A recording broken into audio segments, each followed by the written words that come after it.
سال اول کے تمام طلباء و طالبات، ہم دیکھ رہے تھے جدید ذرائع ابلاغ۔ جدید ذرائع ابلاغ کسے کہتے ہیں؟ دیکھیے، ابلاغ کے معنی ہوتے ہیں کوئی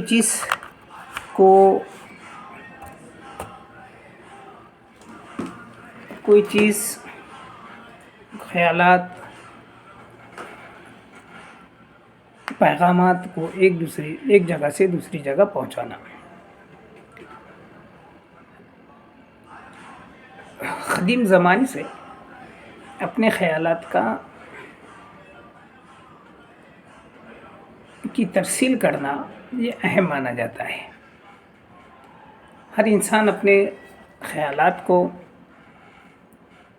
اظہارات کو، جذبات کو پیش کرتا ہے، ایک جگہ سے دوسری جگہ تک پہنچاتا ہے۔ اسے ابلاغ کہتے ہیں۔ ابلاغ کے مختلف ذرائع ہیں، مختلف طریقے ہیں۔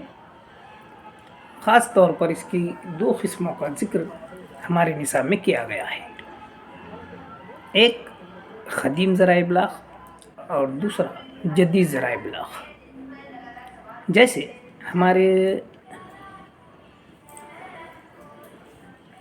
ہم دیکھتے ہیں کہ نام سے ہی پتہ چلتا ہے قدیم اور جدید۔ قدیم معنی پرانا اور جدید معنی نیا۔ مطلب قدیم طریقے کون سے تھے جس سے ابلاغ کا عمل طے پاتا تھا، اور جدید معنی نئے، یعنی جو ابھی نئے رائج ہوئے ہیں، نئے طور طریقے، نئے ہیں اس کے ذرائع مطلب ہوتا ہے وسیلہ، یعنی کن ذریعوں سے وہ کام عمل پاتا ہے۔ اب قدیم ذرائع ابلاغ میں تو ہم دیکھتے ہیں کہ قدیم زمانے میں اتنی ترقی نہیں ہوئی تھی جتنا آج کے دور میں ہے۔ اتنے وسائل بھی موجود نہیں تھے جتنے آج موجود ہیں۔ انسان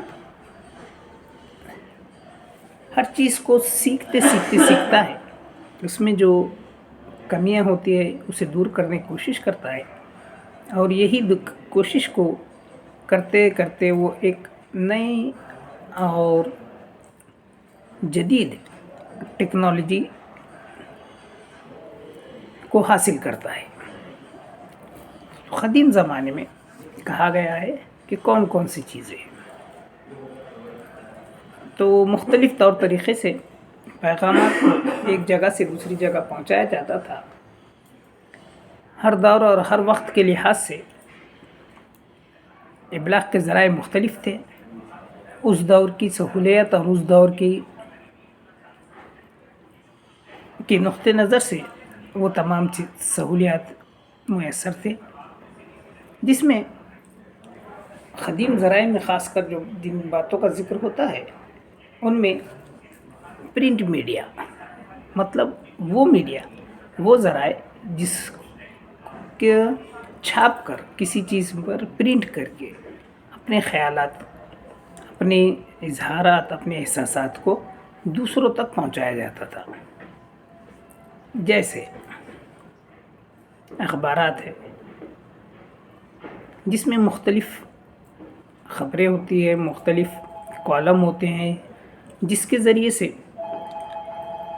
لوگ اپنے خیالات، اپنی معلومات، اپنے احساسات کو دوسروں تک پہنچاتے ہیں۔ اسی کے ساتھ ساتھ پرنٹ میڈیا میں کتابیں بھی آتی ہیں۔ کتابیں ماضی کی یادوں کے ساتھ ساتھ ایک بہت اہم ذریعہ ہے، جس میں اس دور کے تمام واقعات، تمام حالات کا ہمیں بخوبی اندازہ ہوتا ہے۔ اخبارات کی جہاں تک بات کی جائے تو اخبارات کی بھی مختلف اقسام ہیں۔ جیسے جو اخبار روز شائع ہوتا ہے، چھپتا ہے، اسے روزنامہ کہتے ہیں۔ کچھ اخبارات 8 دن میں یعنی 7 روزہ ہوتے ہیں، یعنی جو صرف 8 دن میں ہفتے میں ایک بار شائع ہوتے ہیں، تو ایسے ہفتہ روزہ کہلاتے ہیں۔ اس کے علاوہ کچھ اخبار ایسے بھی ہوتے ہیں جو مہینے میں ایک بار شائع ہوتے ہیں، جس کو ہم ماہنامہ کہتے ہیں۔ کچھ ششماہی ہوتے ہیں، کچھ سالانہ ہوتے ہیں۔ مطلب اس طریقے سے مختلف پرنٹ میڈیا ہمارے سامنے ہوتے ہیں۔ اس کے ساتھ ساتھ رسائل بھی ہوتے ہیں، یعنی میگزین، رسالے وغیرہ۔ اس میں بھی یہی ہے کہ کچھ ہفتہ روزہ ہوتے ہیں، کچھ ماہنامہ ہوتے ہیں، اکثر تو ماہنامہ ہوتے ہیں، لیکن کچھ سہ ماہی بھی ہوتے ہیں، یعنی 3 مہینے میں ایک بار شائع ہونے والے۔ کچھ میگزین ایسے بھی ہوتے ہیں جو ششماہی ہوتے ہیں، یعنی 6 مہینے میں ایک بار، اور کچھ میگزین سالانہ بھی ہوتے ہیں، یعنی جو صرف سال میں ایک بار شائع ہوتے ہیں۔ ان تمام چیزوں کو پرنٹ میڈیا کہا جاتا ہے۔ یہ اپنے اس میں کوئی بھی چیز، تمام معلومات شائع ہوتی ہے، چھپتی ہے، اس لیے ان تمام کا شمار پرنٹ میڈیا میں ہوتا ہے۔ یہ ایک اہم اور ضروری چیز ہے۔ پرنٹ میڈیا قدیم ذرائع ابلاغ میں ایک اہم مانا جاتا ہے، کیوں تو قدیم زمانے میں جہاں لکھنے پڑھنے کا رواج بنسبت آج کے کم تھا، اس کی وجہ سے جو اس دور میں لکھا گیا ہے، جو شائع ہوا ہے، وہ بہت اہم اور تاریخی ورثہ کہہ سکتے ہیں۔